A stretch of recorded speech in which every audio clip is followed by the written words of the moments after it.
This meeting is being recorded. Oh, God. Jesus. All right, everyone. Welcome to Food Fitness Family. It's your man, Big Daddy Blankenship. We have Mr. Allergy Season, Marcus over here. His eyes are puffy. He says it's allergies. I feel like it's something else. I feel like he's probably high right now. That's probably what it is. Yeah, I woke up at 5:30 in the morning just blazing it.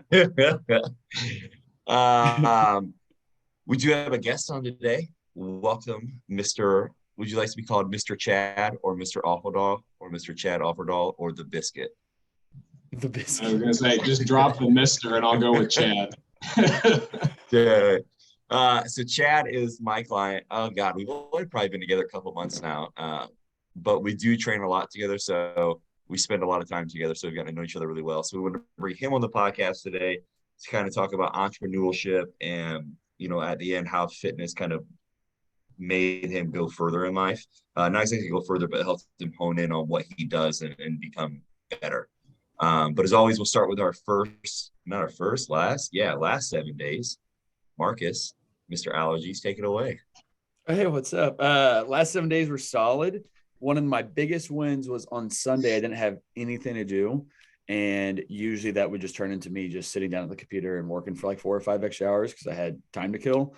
And usually what happens is I just get burnt out whenever I do that. Like by Wednesday of that following week, I'm just like so mentally stressed. I haven't had any time to just chill and do nothing. So Sunday I just got to binge watch some shit on Netflix and play some video games. And it was super awesome to get to do that.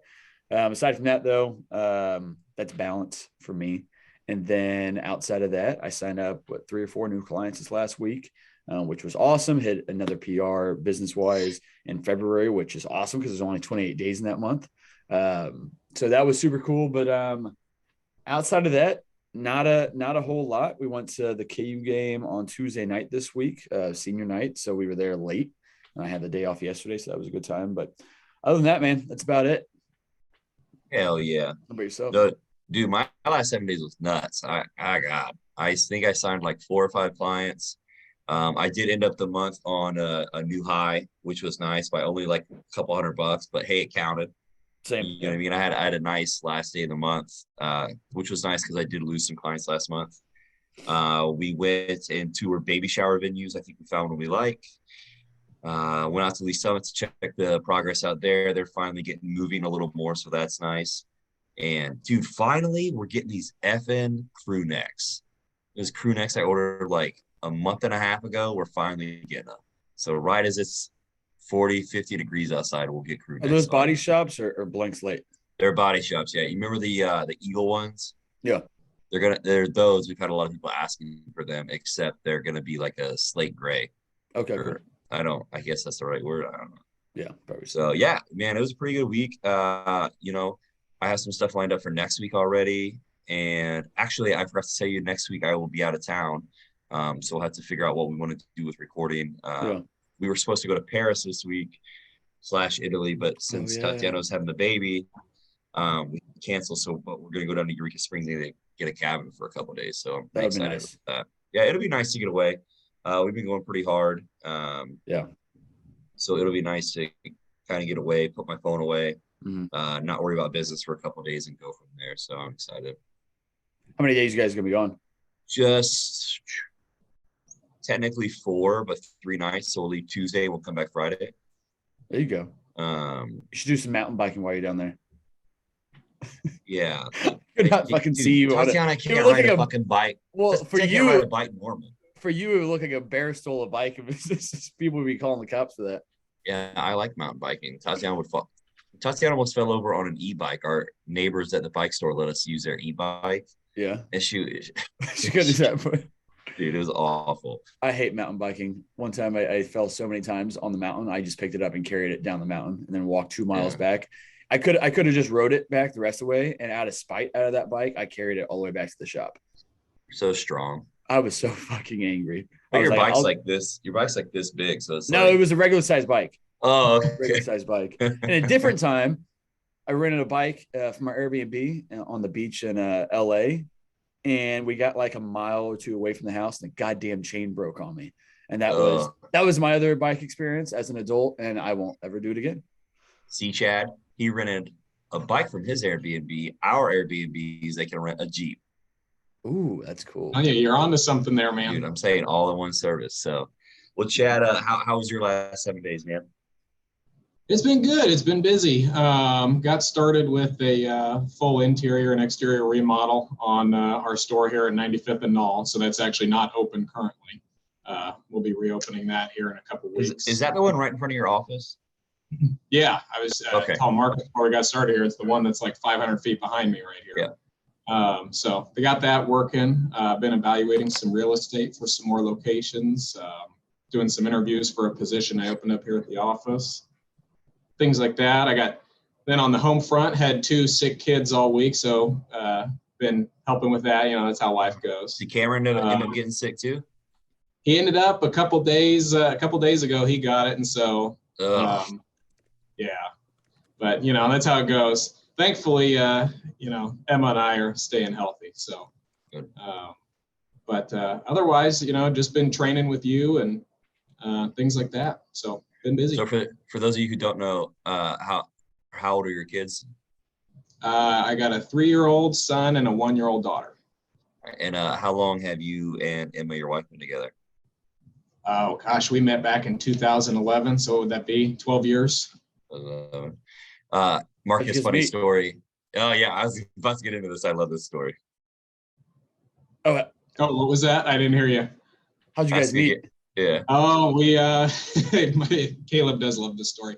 We actually, our first store that we opened was the one in Shawnee, Kansas, and I was running it myself there because we were just getting started. We were a small little operation, and so I was working there as the manager, and she applied to be a host, and a hostess with the mostest. A hostess, and she started, and she had a few of her friends there, and she started asking me to like hang out outside of work and stuff like that. And I stayed strong for a while. I was like, no, I can't. The whole thing of not dipping the pen in the company ink kind of deal. But you know what? I held out as long as I could. But then we finally started talking, and I told her, you know what? Hey, if we're gonna hang out, you're gonna have to quit your job because So I told him, I said, how boss of a move would have been if you could have been like, hey, yeah, this is pretty serious. You should probably quit so we can do this. And then she quits and you'd be like, all right, this isn't working out. You just wanted her out of your life. So you just canceled those things. Yeah. Oh man. So, that would have been great. It wouldn't have been great. I take that back, but it's like, Tatiana would have thought that. She'd be like, you trying to break up with me? So you want me to quit? Yep. So we occasionally go back to the Shawnee Big Biscuit and have breakfast there just to remember meeting each other back then. So it's a cool deal. But at the time, it was definitely like a hush hush deal. Do you guys ever go back to Shawnee and like role play, and you'll walk up and be like, "Hi, man, how are you today?" And sit her down for an interview? No. Tatiana sometimes wishes that. Tatiana wishes I still had my old B-Dubs uniform because that's how we met. She's like, I love that uniform. I was like, I'll have to find one. Yeah. No, back then I wore a whole lot of plaid, and I'm sure Emma's happy I don't wear that anymore. So. And he wore Crocs. This lady threw his Crocs away, Marcus. Sounds about right. That's how I feel about Crocs. You got to get Canes, man. You got to get Canes. Canes are Crocs. They're the same Canes thing. are so much better. They're actually good on your Achilles. Bruh. Why do you care about your Achilles? You don't even run anymore. It's a pretty important thing. It's not. It's overrated. You got another one. Gotta give you 2 for a reason. Yeah. Actually, I have 3. I bought my own pair. So wait. Oh, I was like, you have 3 Achilles? Oh, God gave you. Yeah. I'm talking about the Canes. I got you. Anyway, so we're getting off on a tangent. So, for those who don't know, like Chad owns Big Biscuit. So Chad, how did you? I know we've kind of talked about it before. So how did you get into Big Biscuit? How did you find it? And then kind of just like, when did you know that you wanted to just take it and go to the next level and keep expanding? Yeah. Well, I grew up. I'm a second generation restaurateur, so I've always had a passion for it, even when I was young. Of like, I knew I wanted to be in the restaurant business. And so I'll kind of give the backstory on Big Biscuit, but I was actually going to school for hotel and restaurant management. Like that's where I was headed. I knew it's what I wanted to do. But kind of how that story ties together was Big Biscuit was actually started by a gentleman. His name's Dan. He's actually a good friend of mine now. He opened the first location in 2000 in Independence, Missouri, and had decent success with it. And 5 years later in Blue Springs opened up a second location. And then, really didn't do anything with it. We came along in 2009, 2010 and ate in his restaurants by chance and basically just saw huge potential. Like it was busy, people, the culture was good. People were really enjoying the menu. And, so we set a meeting to meet with Dan and just learn more about the concept. And come to find out, he had no plans to open up any more restaurants or do anything with it. He was just going to have those two. So, we knew we could add a lot of value to the concept of just bringing in technology and a little bit more experience. And, he didn't have procedures written. I mean, he was truly the mom and pop restaurant, which was working for him. So anyways, we bought the concept from him, lock, stock, and barrel, and immediately got to work working on growing it for ourselves. So we opened up that first location in Shawnee, I was mentioning, in 2011, and really spent a good year just getting procedures written and developing the recipes and, all that concept and brand development. And from there, started opening up locations. The Prairie Village location right here across the parking lot for me was our second location. And we just started strategically going around town, opening up restaurants at about a 1 to 2 location per year clip. Just slow and steady, building up our management team and, getting better at our game. From there, we're now open to 23 restaurants. So that's kind of the quick and dirty. Does that still include the original two, the Blue Springs and the Independence location? Yeah, those two are still open. Yep. That's cool.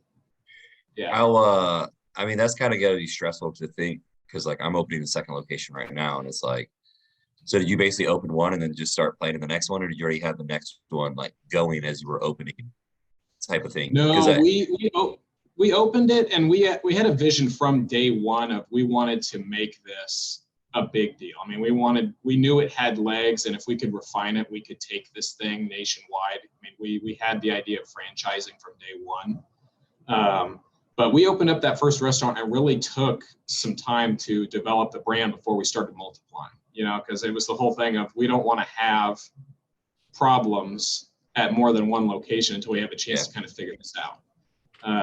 So we got in there and we worked on that for a while, and then started hunting and found that second location here in Prairie Village.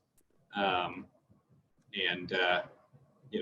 hardest part of the growing, and I know you and I have talked about this, Caleb, was really once we got past the third location, it became to where, I couldn't touch it all myself. I couldn't actually handle every single problem. I had to layer in management and people that I could develop and trust to do these things, because it's, you can't greet every table. You can't throw every trouble.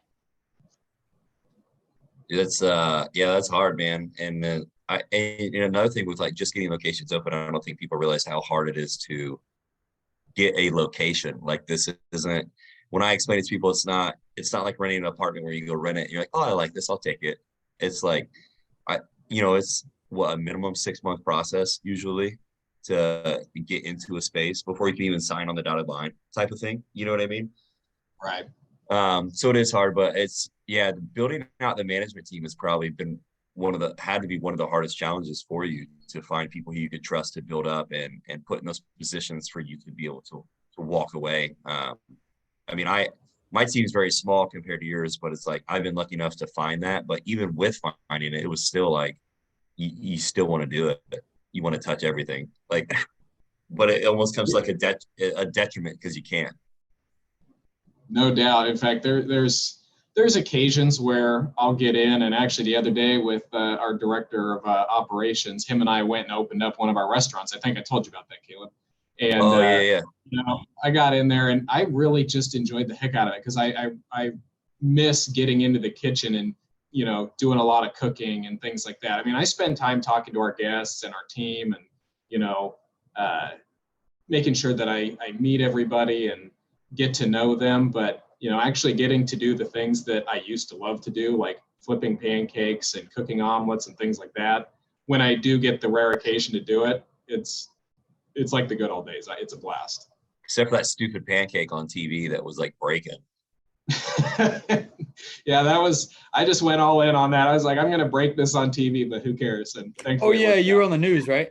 Yeah. Yeah. And he cussed on live air. Yeah, I'll send you the video, Marcus. I definitely. Clean cut Chad is like, yeah. That's how you're gonna get people on. That's good advertising. That's awesome. My wife always goes on Fox, and I'm like, how do you not cuss on there? Like, how do you not slip up and make a mistake? I would definitely fuck it up. Well, you said one quick question about when you first bought talked to Dan, the owner. You said we sat down with them and had that conversation. Who'd you get to do that with? I've got a couple partners in the Big Biscuit here. It's a cool thing. It's a family-owned company. It's 2 fathers and 2 sons, and between the 4 of us, we have varying degrees of interest in the restaurants and whatnot. Yeah. But we all do this together, cool. And so it's really that group, us guys, and we've been family friends for, oh gosh, it's got to be 25 years now, maybe 30 years. I mean, cool. So we've been not only family friends for a long time, but business partners for a long time. And so it makes it a really cool dynamic. Yeah. And probably even more fulfilling. Oh yeah. Yeah. You said you were 2nd generation restaurateur. I don't think I've ever even, what did your parents do, or what restaurants were they into? Would we know any of those, or? Oh, you would. It was actually my dad. He was in a fairly large Sonic franchise for quite a long time. At the height of his Sonic days, I believe they had 36, 37 Sonics. Wow. Well, and they had quite the group. They ended up getting out of that for various reasons. Did you eat Sonic for free growing up? I don't know whether it was free or my parents paid for it. It was free to me. So yeah, hell yeah. I worked, Sonic was one of my first jobs, and it was during the weekend. It's called Thunder Beach. It was like a huge motorcycle rally in Florida. And I was like, all right, what am I doing? And they're like, you're just gonna flip burgers. I did not move for 6 hours. Like, it was just burger patty after burger patty after burger patty. That was awful. That's cool. So obviously, you grew up with entrepreneurial role models, and you said, you always kind of knew you wanted to be in that field. But what kind of drew you to it? Like what aspect of running your own business or running your own restaurant where you're like, that's what I want to do? Gosh, I don't know. I guess I've just always been that way. I mean, as soon as I was old enough to, like, my parents, when I was old enough to push a lawnmower, they had me mowing the lawn. Mm-hmm. And I just, it was so obvious to me, like, hey, if I'm going to be out here mowing the lawn, I need to make some money doing this. So I've even from a young age, I had a pretty decent lawn mowing business cool. All the way through high school, where I mowed a number of yards in my neighborhood and even some neighborhood association spaces. Yeah. And I've always wanted to do my own thing. I don't want to say I'm like cliche, like how other people say I'm not meant to work for somebody else. Mm-hmm. That may be true, but I just always enjoyed being responsible for myself. I like that. And being responsible for my own failures and my own successes. And so it was something that and growing up and seeing, the inner workings of how a restaurant business works, it always fascinated me. And I did have a great role model in my dad with that, of getting to kind of see how he ran it and learn from him. And then also I got to meet a lot of other cool people, like the Dan Gersons of the world that are, very successful restaurateurs, and get to learn from their example. Yeah. So it was an obvious thing for me, so much so that, when people were asking me when I was, not even in high school yet, what do you want to do? Like, that was my answer. I knew that's where I was going. That's cool. That's awesome. You knew it from that age as well. And that obviously allowed you to do it early, because when did you buy out? Like, what age were you when you bought Big Biscuit? Oh gosh, I think I would have been 18, 19. That's wild. Yeah, because you're 30 now, right? Or 31? No, I've entered the old man's club. Yeah, welcome. My friend. So like I think Marcus, I think I told you a little about this. I've been lucky enough that I've gotten to come out to your office. I call it the Big Biscuit headquarters. And we've gone over, visionary type things. We've talked about like manifestation, kind of talking things into reality, putting it out there. Were you always kind of like that? Or like, when did you really start building this vision of what you wanted? And then when you got Shawnee, were you like, oh, let's just do maybe one more? Or were you like, hey, like, we're taking this as far as we can literally go? Well, for your first question, no, I was not always like that, of having kind of that vision setting mentality. When it came to Big Biscuit, though, that was the vision from day one. Is, we're not getting this thing with the idea of opening up, a few of them and calling it a day. We wanted to do something for ourselves. The idea of being our own franchisor, having our own concept, and really developing it. And then once we have it developed, share it with people. But, when it came to vision setting, I, in my leadership development throughout the years, I'm not ashamed to say, when I first started leading people, I was terrible. I mean, I had a lot to learn, and I realized it very quickly that if I wanted to lead people, especially in a growing organization of leading higher level professionals, I needed to up my game, and I needed not only to up it quickly, but consistently. Mm-hmm. And that's where, as the years go on, I mean, it's every single day. It's the whole thing of, 1% better every day. If I can't look at myself in the mirror every night, and when I ask myself, did I get better today? If I can't say yes, that wasn't a successful day. Because I don't want to be the center of that hourglass for the company. I don't want to slow us down. I don't want to be in the way. I want to, my growth and the growth of everybody in our company is critical to our success. And so it's just that constant mindset of progress. I like that.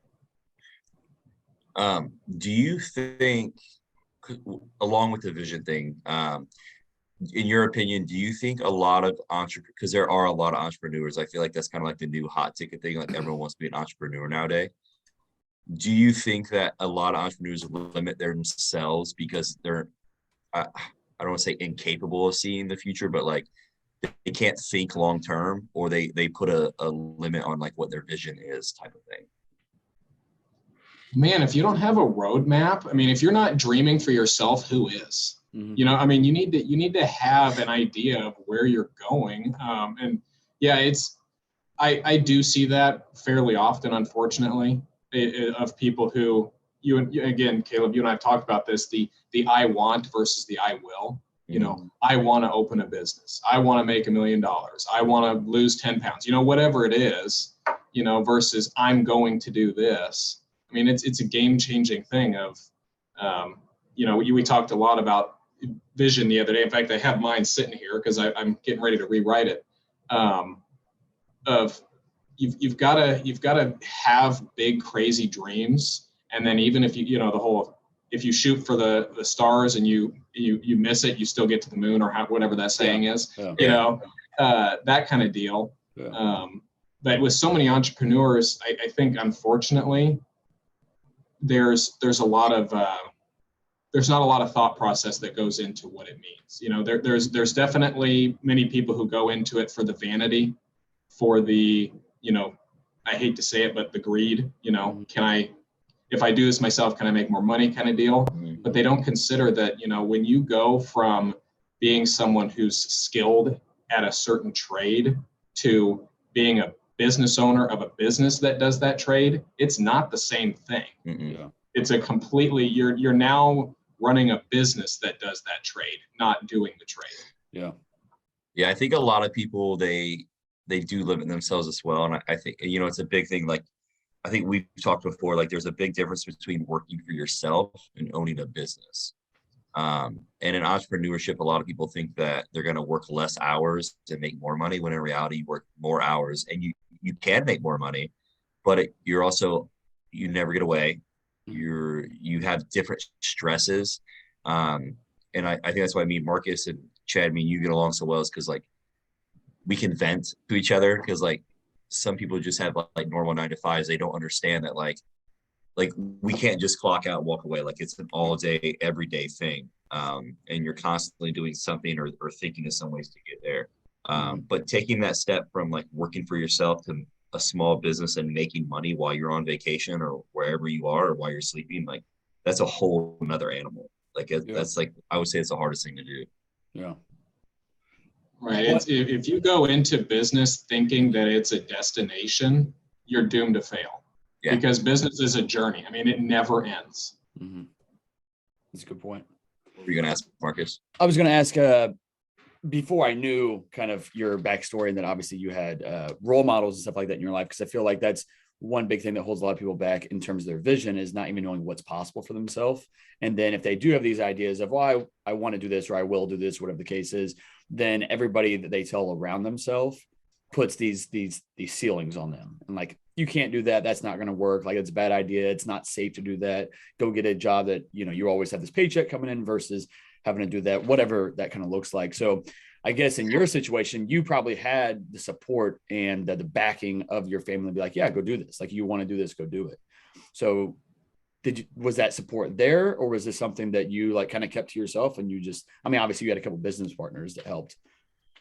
Yeah. And we all, having business partners, I think is such a wonderful blessing, because, like Caleb said, being able to share in the successes and also, be there to support during hard times or failures is, Mm-hmm. Rather than, being on your own, I think it's incredibly valuable. But yeah, it's taking that leap from, going to school and doing that to, hey, let's go give this a go with Big Biscuit. Even I had a lot of doubts with that. Like, if this thing fails, I'm going to be years behind. I'm going to be, financially in a terrible situation, all the deals. But at the end of the day, it's like, you know what, this is what I want to get into. I see a lot of potential with this thing. Let's do it. It's an industry I'm passionate about. And, a lot of friends or acquaintances I had at that point in my life, I don't talk to anymore, because there was definitely a lot of, well, man, are you sure about that? Just the doubters. And you know what, it's no hard feelings. It's just, we don't mesh because we don't have the same kind of mindset. Yeah. Well, it's like, we talked the other day about how we play Monopoly. It's like life. There's no plan B. You're going to make it happen because you don't have a choice. Like, once you put your money out there, like that's the way I look at it. Like, once I put my money out there, there's no way this is happening, because I'm not wasting that. Yeah. You know what I'm saying? Yeah. And that's, I think, or like replace the I want with the I wills, or like when I texted you yesterday, Marcus, and I was like, we're going to hit this number by this month. Both of us. And you're like, I like the optimism. I was like, no, it will happen. Yeah. I like that. You know what I mean? It's like, I think if you can't believe it yourself, then why are other people going to believe it? Yeah.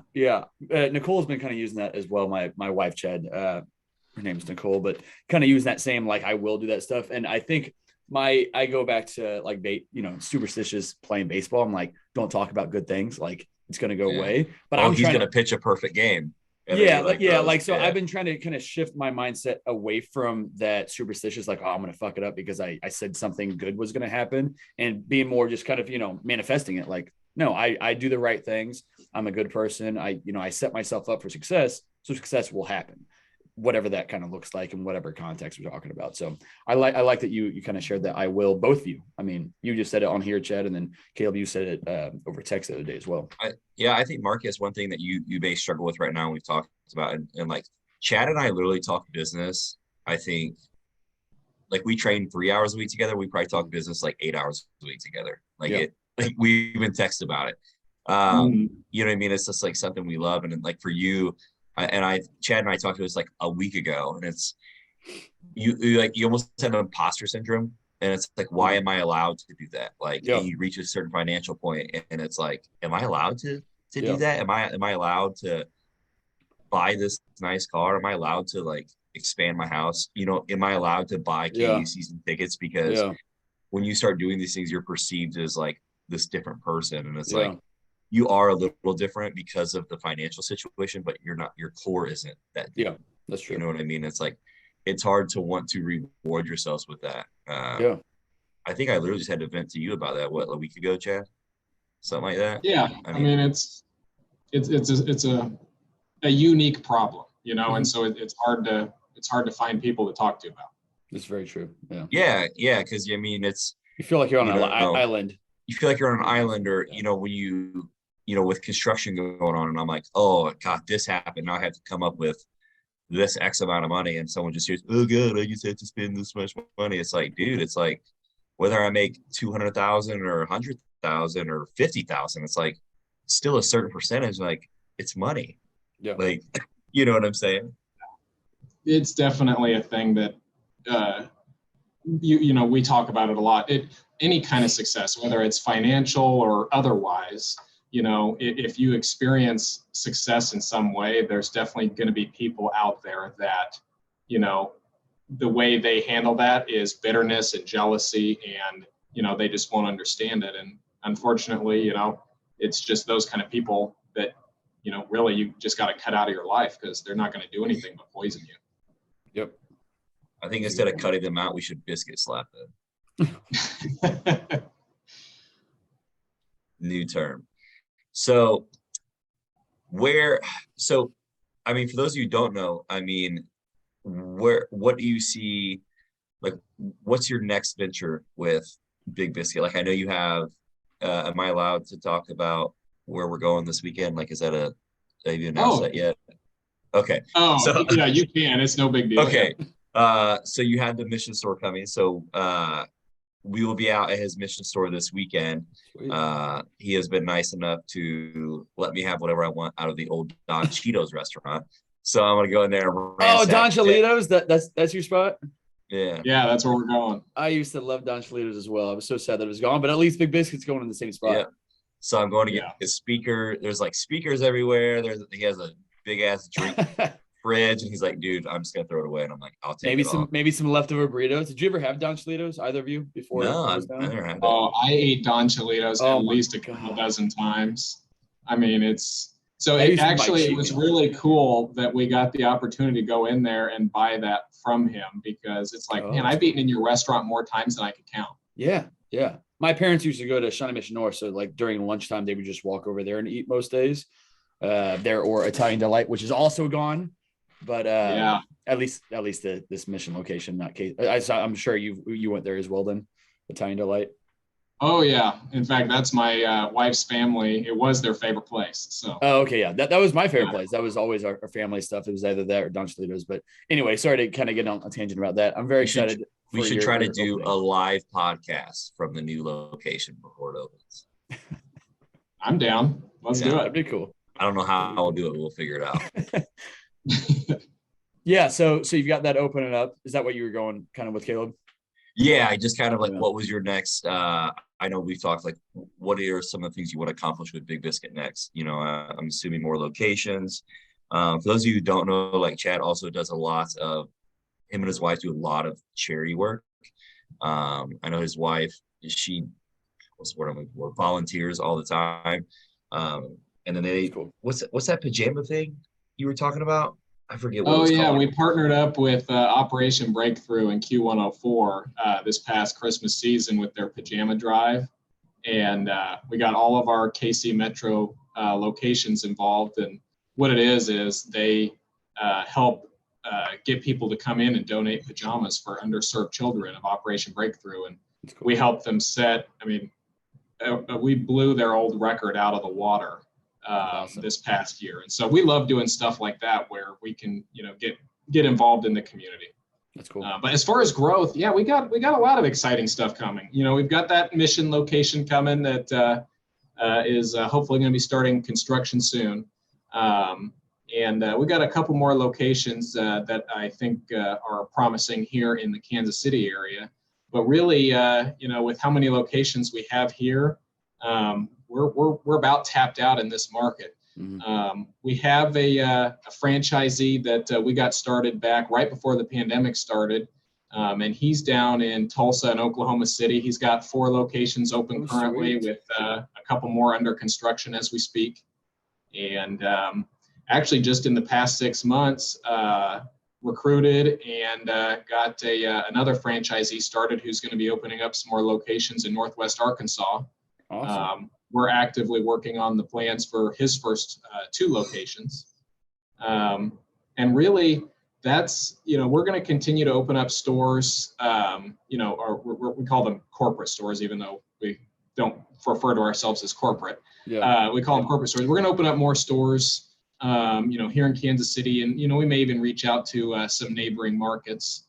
But franchising is really where, our focus is now, is finding good franchisees that, share our vision and, have good business practices and share our philosophies to, come in and learn our brand, learn our values, and, go open more restaurants in other markets. Has that been kind of tough, or is it just like you already have the recipe essentially to running the quality location? So then having to transfer all that knowledge and, hey, here's the recipe to go do this. Has that been tough for you? Like the very first one you did? It was a great exercise for us. Franchising is not an easy task. It doesn't seem as far as getting the system set up, I mean, it's a monster. Mm-hmm. But when it comes to training someone how to run our brand, that to us is the easy part, because it's like, we know what we do. We love what we do. Yeah, really, the hardest part is finding the right franchisee. Mm-hmm. We're very blessed that we get a lot of interest of people who want to franchise with us. That's cool. It's just we're taking it so slow and being so picky, because we're not just looking for some retired lawyer who wants to open up a restaurant in his hometown. We're looking for someone who cares about and understands hospitality to come in and open a number of restaurants and has a skilled team. Mm-hmm. We're not just looking for someone who could rub 2 pennies together and wants to open up a restaurant and pop up a spot. Yeah. Quality over quantity for sure. Yeah. I mean, we've talked before. I think there's a lot of difference in people. Like a lot of people who want to franchise, a majority of the time it's like they just want to make the money versus like they want to be involved. And I think that's the biggest difference in what you guys are looking for. That's true. Yeah. Well, that's super exciting. Kale, did you have anything else to say about that? I was going to say, let's try to tie it back into boom. I was just taken back into Cool. So we got over Big Biscuit, and I want to go over that because you guys do have a lot of restaurants. So people don't realize that you are locally owned. They think you're a corporation. Mm-hmm. I did for the longest time. I know Marcus did. Mm-hmm. But I think it's cool that you guys are family owned and operated. You're based out right here in OP, so we gotta love that. So when I know you were a chunkier kid and into your teenage years, correct? Oh yeah. All that Sonic. Yeah, that's what I'm saying. So where in your restaurateur journey did you find fitness, and like how did you start? Because honestly, I was really impressed when I talked to Emma, because she told me that you woke up and worked out at like 5 a.m. in your basement every day. I was like, dude, that's commitment. Like to even wake up at that time every day is one thing, but then to wake up and work out at your house, like I don't think people realize working out at your house, like that's a whole nother level of commitment. It is. I can't do it. Oh my God, I would hate it. Yeah. I need to even getting out of my office and going to work out is hard for me sometimes. Like I need to separate it. So it's like for me to just walk downstairs would be hard. You're gonna have to start training at Genesis. Oh God. I just go to your favorite gym and Fit Club. Yeah, you gotta fly. That's like a $500 day pass. I'll just go to Fit Club and then I'll go to First Watch afterwards. Everyone, Marcus hates Big Biscuit. That's why we brought Chad on. No, he loves it. So yeah, so back to the original question. Where did you find fitness, and how did you kind of get started? Well, it actually was, I was pretty much the fat kid my entire childhood. And, you know, thinking back on it now, like it was definitely, I'm very much of the belief that in order to be where you are today, everything had to happen in your life exactly the way it did. You know, so I don't look back on it and, you know, have like hard feelings, because it helped make me the person I am today. But I was definitely, I mean, I was very overweight. I didn't really weigh myself or anything, but I'm sure I would classify it easily as obese. I was a big kid. And, you know, I was always constantly aware of how big I was. You know, I was the guy, I don't want to go to a beach or go to a pool. And if I do, I'm going to wear a shirt, you know, just being very self-conscious all the time.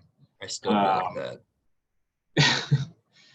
Yeah. And, you know, just the things of like not being able to like keep up physically with my friends, and then like not getting invited to things because of that, like it all finally at the later half of my junior year of high school, it just reached a head where I just had that moment where like, I've had it.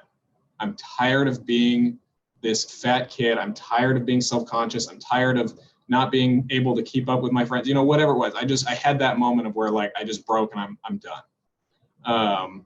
And so I didn't know what I was doing, but I just stopped eating all of the bad food I was eating. I, you know, cut the bad habits out of my life. You know, I used to play a lot of video games and drink a lot of soda, you know, like just all these bad habits.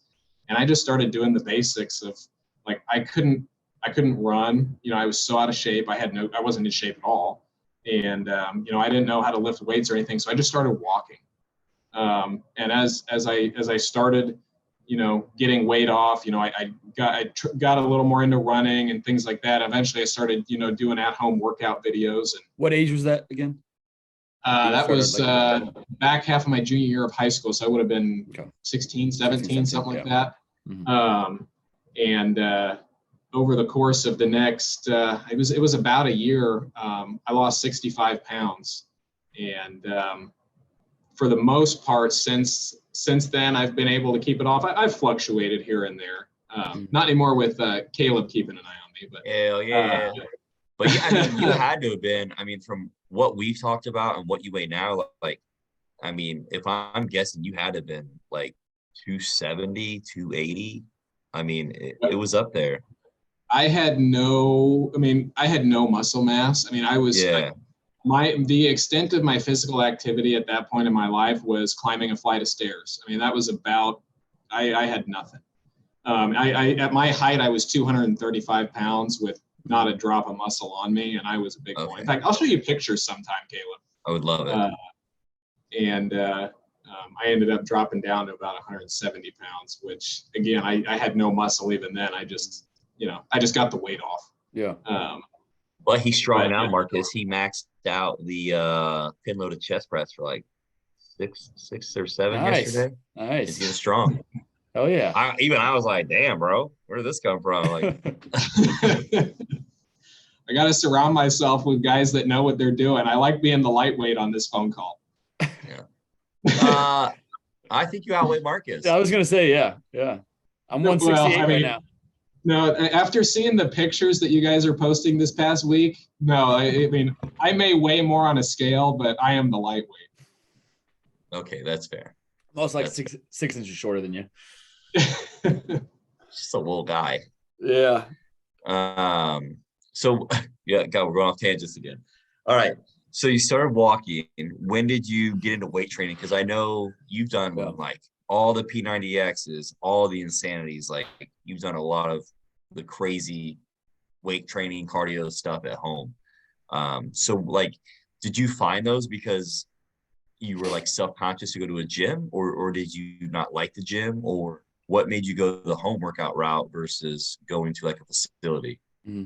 Well, that's exactly what it was. I mean, at that point in my life, I was so low. I had no confidence in myself whatsoever. I mean, so it was like, I need to do this where I don't have people looking at me, judging me. You know, I knew that if I went into a gym, the only thing I'd be comfortable doing is walking on a treadmill. And even then it'd be like, my thought was people would look at me and be like, oh, it's the fat guy on the treadmill. Yeah. You know, so I wanted to find a way to, you know, do it at home. And so at that point, I believe P90X was brand new. And so I saw, you know, their 25-minute long commercials they had on TV at the time. And so I got that and tried it. And, you know, I've been pretty much up until I started with you, Marcus, like P90X, Insanity, all those things you said, that was kind of just my regular rotation. Like I had never really gotten into it, but it kept me, you know, fairly fit for a while. Definitely. Yeah. They're good workouts.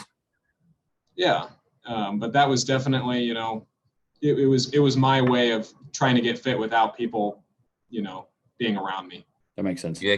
Because when you came to Body Shop, that was like the first gym you had actually been to, right? I had been a member of other gyms, but I never used them. Like I had intentions of like starting to do that.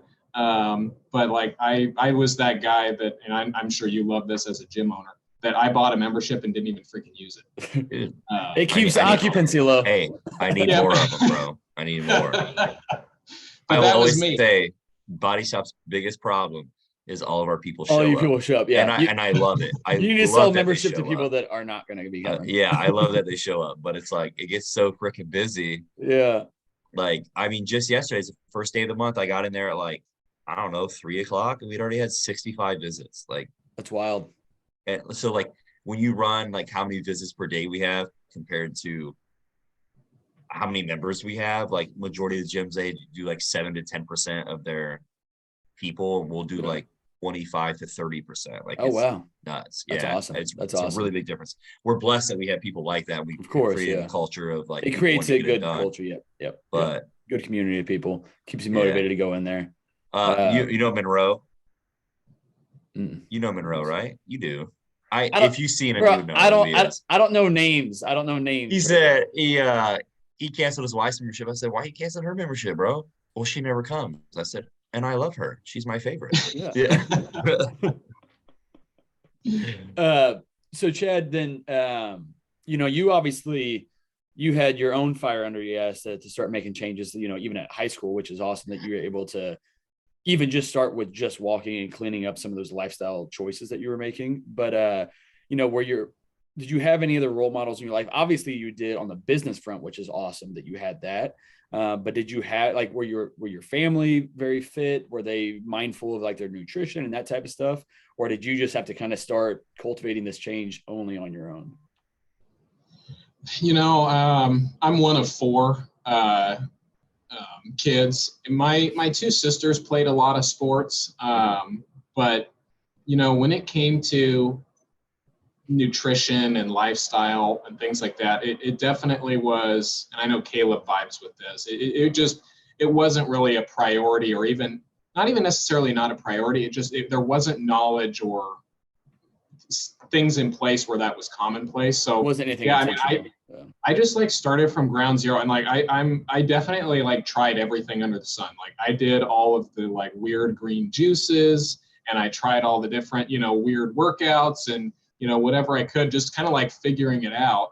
To, you know, it definitely created a lot of distance between me and my family and the unhealthy friends I had at the time, because I was going off reservation as far as they were concerned. You know, like, what are you trying to do? Yeah. How dare you not be fat? Yeah, you know, and but no, so basically it was trial and error. You know, I didn't really have anybody who was guiding me on that. That's awesome. You were able to do that and stick to it.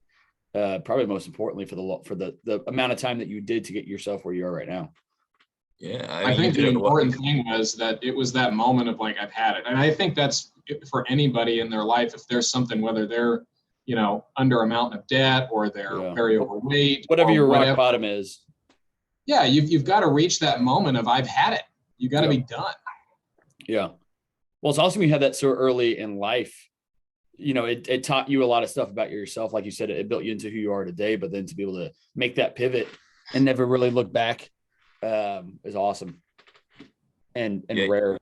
Yeah, I mean, because you've been doing it for like 10 years. Because I mean, even when you came to me, you were eating clean. You know, you're doing the right things. It was just taking it to the next level. Yeah, it was just optimizing. So how would you say? Because I think people underestimate fitness and like what it can do for you in a business setting. as far as staying structured, staying on your goals, committing when things are even harder. How would you say fitness has played a role in, like, I guess, your success? You know what I'm saying? Yeah. Well, there's a number of things. Usually the first thing that I think of when it comes to the importance of like fitness and health is, for me, quality sleep. I know that, in the times of my life where I wasn't working out consistently, or I wasn't eating well, or whatever, just not sleeping well, it drives me nuts. In fact, my brother not too long ago recommended a book to me called Why We Sleep. And ever since reading that, it just took it to a whole new level for me of the importance of that. And so, I think it's but the single most think, underrated thing. Yep. oh yes, I mean, it's Yeah. so much so that, I make sure that I get at least my 8 hours every night. If I have to go to bed at 6 o'clock to make sure I get my 8 hours, if I have an early meeting, I do it. Mm. But no, probably the biggest thing for me, and this, Caleb, kind of just knowing me and how my body works and everything, it's stress, of helping reduce stress and manage stress, for sure. We all know on this call, being entrepreneurs, of just the stresses of the day to day of, trying to take care of business, and, being in good health and being fit and, working out consistently. I know it makes a big difference for me of managing, those harder days, those difficult times. And, I guess probably the third thing I think of is productivity. I know that, throughout my career, as my health and my fitness have improved, my efficiency at work, my productivity, my ability to lead and motivate other people has definitely grown at that same rate. Do you think you would have ever, bought Big Biscuit and started that journey if you hadn't built the confidence of losing that weight that you initially had, like in high school? Like, because I would assume, if you were not confident to go take your shirt off, whatever, not that that means you're not going to be confident in other areas, but do you think that was kind of a catalyst that needed to happen in order to do what you've done business wise? Or do you think you would have done it anyway? No, I think it probably has a lot of importance to it. I know that if I had to stand in front of her, we have a big meeting next week with where I'm bringing in the whole company, all of our management in the whole company. And obviously I'm going to stand in front of the room and address them. And I know that if I was standing in front of them, a huge overweight guy and not confident myself, Yep. I would not be able to deliver the same message, because just not having the confidence there. So, I think it was a must. Yeah. Absolutely. Yeah. Well, as men, and I heard this on the Excellence Cartel. I forget a guy they had on, but they were talking about men's mental health. Mm-hmm. And I know I've talked to you about this, Chad, but our self-worth is tied to directly, as men, like how much money we can make and what we look like. Mm-hmm. And I know that's true for me, because it's like, yeah, I can make good money, but if I'm unhappy with the way I look, like, I'm only half happy in a way. Does that make sense? And I know that sounds very shallow, but I think we take so much pride in what we look like that, it's even like buying nicer clothes or whatever it may be. I think it goes a long way with, even in business, you know what I mean? That making you feel more confident. What Prime say? You look good, feel good, Mm-hmm. or look good, feel good. If you feel good, you play good, or something like that. Yeah. You know what I'm saying? I think it goes a long way with business too. Oh, it definitely does. Well, I just know, like, if I'm just injured, my confidence is lower. Yeah. You know what I mean? Like, even if I still look good and everything else, like if I'm just injured and not feeling my best, I'm less productive at work. Like on the days where I wake up and I feel great and nothing's injured and everything is, moving solid, then I'm gonna be 10 times more productive than the days that I don't. So if I also didn't look good as well, that would obviously in our industry, that would really hurt what I was doing. But yeah, I feel like confidence should lead the way most of the time. And usually if somebody's self-conscious about things, either that's very apparent or it comes out like you as a either of you guys as manager. You're managing people and you're the head of that stuff. And I feel like it would make you I don't know, like I always had teachers growing up that the more unhealthy a teacher was, the angrier they were at students, the angry they were on a daily basis. I mean, same thing with family and friends and stuff like that. The angriest people I see are those who are not doing anything that's fulfilling for themselves. They're not reaching their fitness goals, or they're not reaching whatever other goals. And I feel like it kind of starts with, how are you investing in yourself each day? And that's what's going to be kind of showed off to the world. Think of that kind of like a contest prep scenario. You know what I mean? It's like, the bigger someone is, the more, they're more winded, they're tired, they're in more pain. You know what I mean? It's kind of like as we get close to a show, we're winded, we're tired, we're in pain, so we're just ouchy. You know what I mean? It's part of it. But with being in a work setting, I think people underestimate how critical like planning your meals are. And like, if you have a nice, good, nutritious meal ready to go, and I hate calling it nutritious, but just single ingredient foods, like, and you don't have to think about where you want to go for lunch, what you want to get for lunch. It's like, it saves so much time. I'm sure, Chad, you enjoyed just like going and grabbing your meal, or you had that 5-hour meeting the other day, and you had to stop to go get your meal, and it was like, just knowing you had that was probably a stress relief. Yeah. You know what I mean? It goes a long way. Yeah, it absolutely was. I'm thriving in that scenario where, I don't have to figure out lunch every day. It's, it's figured out, and I know it's the right things I need. Yep. It's helping every aspect of your life by just having that one meal ready to go. Is that all the goals you have physically, you're reaching those, and you're doing that simultaneously while conquering whatever you're doing work-wise, which is awesome. You're killing two birds with one stone, essentially, and you're feeling good the rest of the day. So you're still gonna have a very productive rest of your day, and then tomorrow you can wake up proud as fuck of what you did today. Well, because it's like, you go out for lunch, and it's like, I feel like if you go out without a plan, you're gonna end up overeating, and then it's like, and then you're tired. You know what I mean? Versus like, you're eating, you get just enough to satiate you. You're working out, you get that big dopamine hit. Like, I remember when I used to work out every day before work, dude, I went into work and I was fucking ready to go. Yeah. Now I wake up, I'm still ready, but it may take me a few minutes to get rolling a little harder. But like, I remember when I would work out and get that huge dopamine hit, like, man, smashing the day from minute one. Yep. And that's probably why you do those morning workouts then, Chad. I mean, obviously it's when your time allows for it, and probably, because you got two little ones, so you're probably getting up and getting those. Well, I guess now you're training with Caleb more. We do not do morning workouts. Let's just get that out there. When he hired me, I told him we were not training. I'm not training at time. 6. Yeah, Caleb did not miss that on the intro phone call. Hey, just so not gonna work if you needed that early, man. I would love to do this for you, but it's just not gonna work. Yeah. Yeah, I would say that's probably been, other than like learning how to like go to a gym, which I definitely did not have, having a coach and having someone help me on the food side, it's transformed my thinking about food in so many ways. Because Caleb gives me one cheat a week right now. When I have that, I definitely do notice I eat more honestly than I need, and I get that feeling of like being like bloated or whatever else. Whereas that was so normal for so long that now that like I'm on a consistent, nutritious diet, when I do go off, it's noticeable. And so it was a really cool change of perspective. Definitely. I do love Chad's commitment though, because like on a Valentine's Day, he was taking his wife out to a real nice dinner, and I was like, "So what are you guys doing?" He's like, "Oh, I'm gonna take him out to dinner." And he'll always be like, "I'm not eating though. I'm just gonna sit there, and she's gonna eat." And I'm like, "Chad, you get a cheat meal." He's like, "Well, I'm taking my team out this week, so I'm gonna save that for them because we're going to this Italian restaurant." And I was like, "Chad, you were saving your cheat meal for your team?" Yeah. And I was like, "Chad, your dinner is literally steak, potato, and vegetable.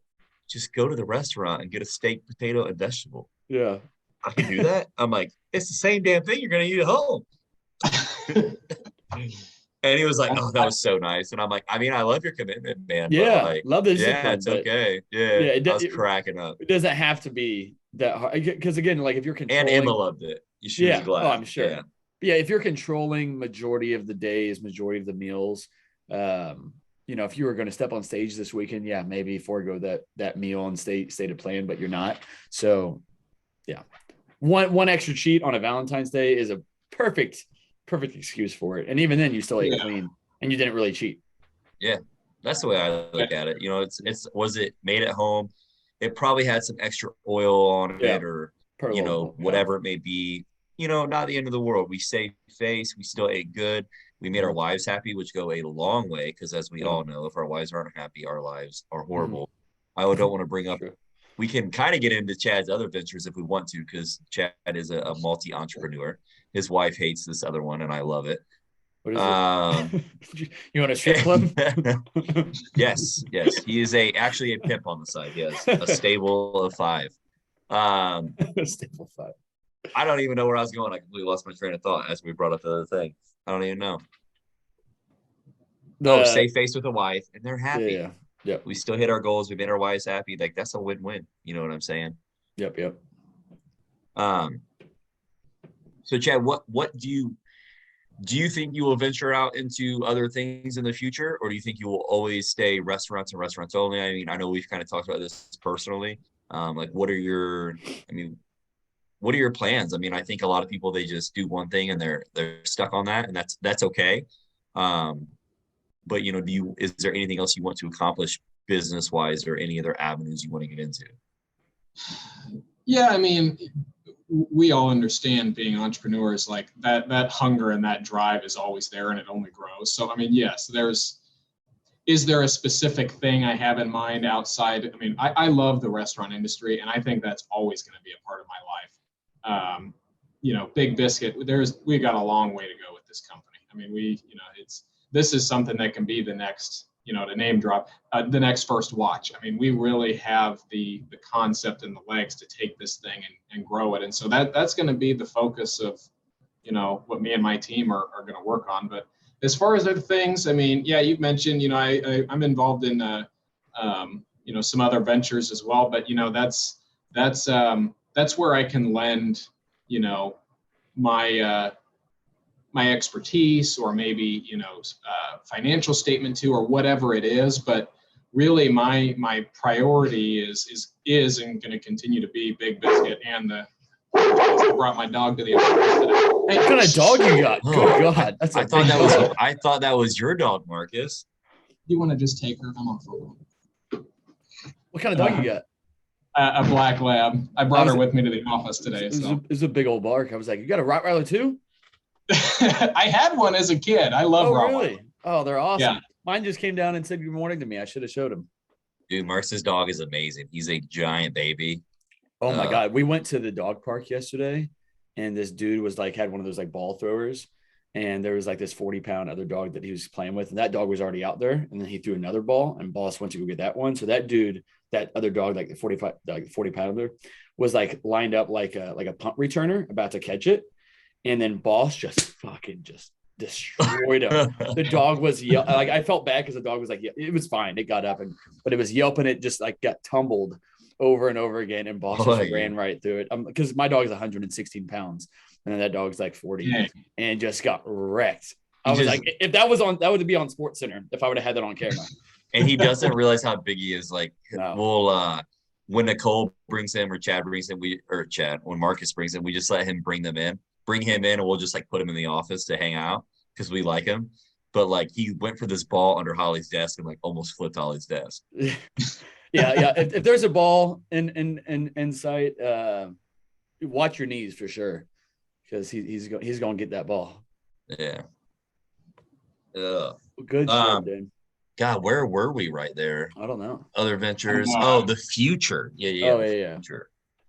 Yeah, so, just to focus on Big Biscuit is really the thing. But yeah, there's other things that obviously, you know, as we grow and expand and you know, meet more people, you know, things just kind of naturally happen, you know, where you meet the right people, you know, who, you know, are looking to, you know, start something or bring someone on, or, you know, what have you. And, you know, those things will kind of just happen organically.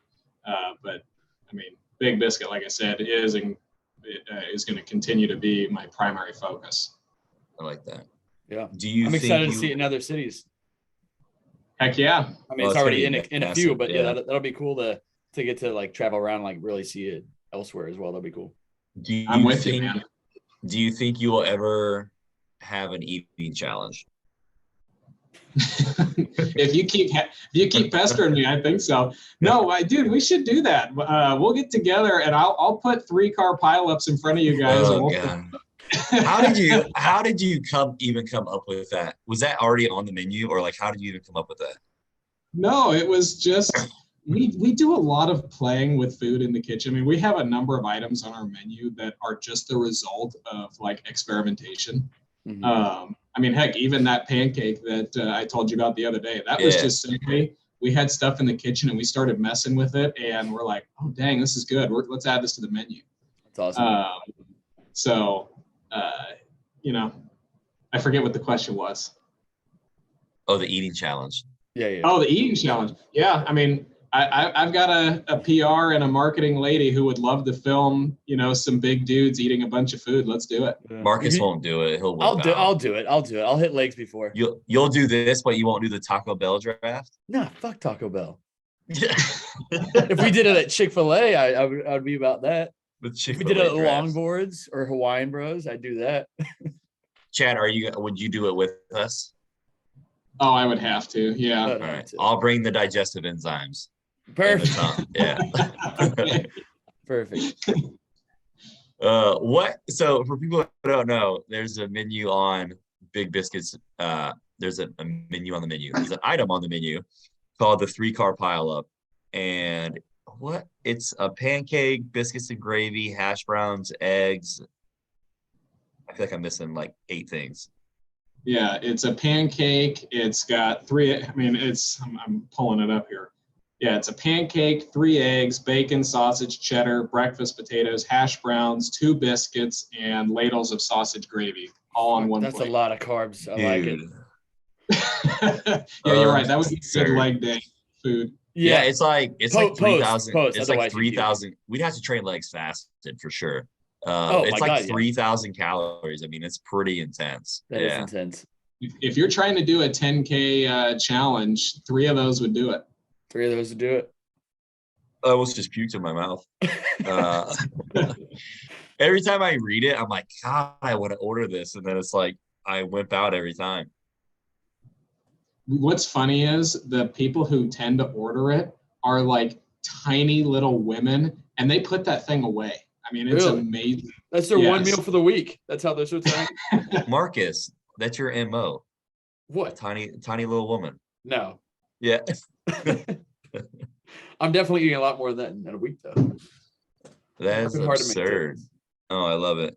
Do you have any other questions, Marcus?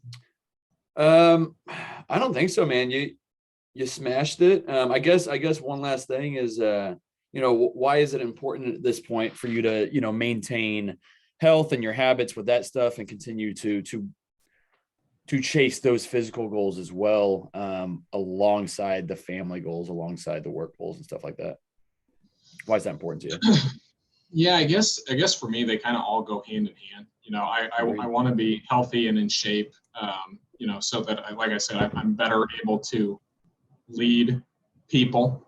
But, another motivating factor is, I've got 2 young kids. I got a 3-year-old and a 1-year-old, and, that's what I was getting at. They're going to grow.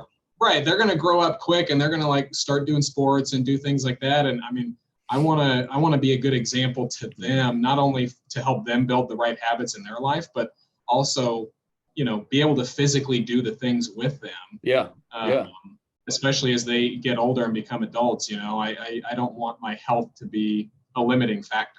Yeah. Or setting them up for them having to go through the same thing. I always kind of like to shape that question for, onboarding clients or clients that are maybe losing motivation that have kids is like, what do you want their life to be like at 25 or 35? Like when they're your age, do you want them dealing with the same struggles you're dealing with your confidence and your health issues and things like that?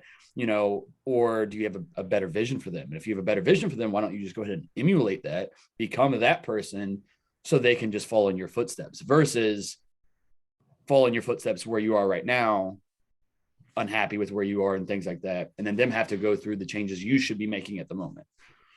So I love that. I love that that's kind of where you're headed with it. That's kind of why I asked the question, because I'm like, you got little ones at home, so they're going to grow up and become who you are more than likely. Well, hopefully better than me, but yeah. Of course. Well, they will be, because they'll be started off without, 18 years of struggling with that stuff, Right. and can have a smoother journey with it. So that's exciting.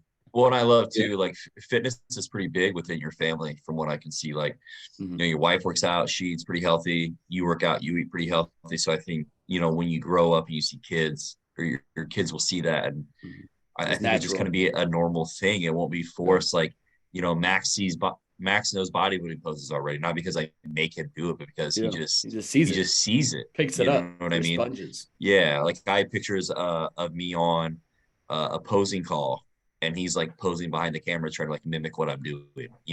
Parents, little boys want to grow up, they want to be like their dad. Their little girls want to be like their moms. It's they see you working out, they see you eating good, and I think naturally they pick it up, and you could potentially be not only setting your family up for generations financially, you know what I mean, but also health wise, which is almost like another term of finances. You know what I mean? Like you can actually enjoy that money in a fun way. Yeah. Versus spending all that shit on doctors. For sure.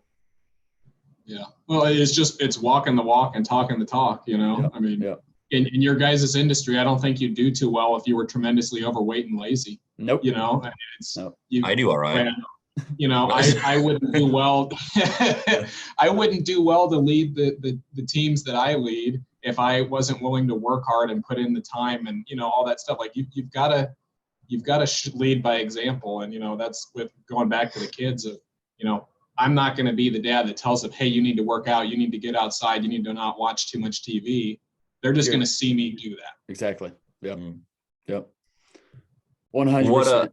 What are, I know you're a big reader. What are some books that you would recommend to maybe our audience, our fellow entrepreneurs who are looking to take the next step in their life, maybe looking to map things out? Like what are some of your favorite books that you've read that have inspired you the most?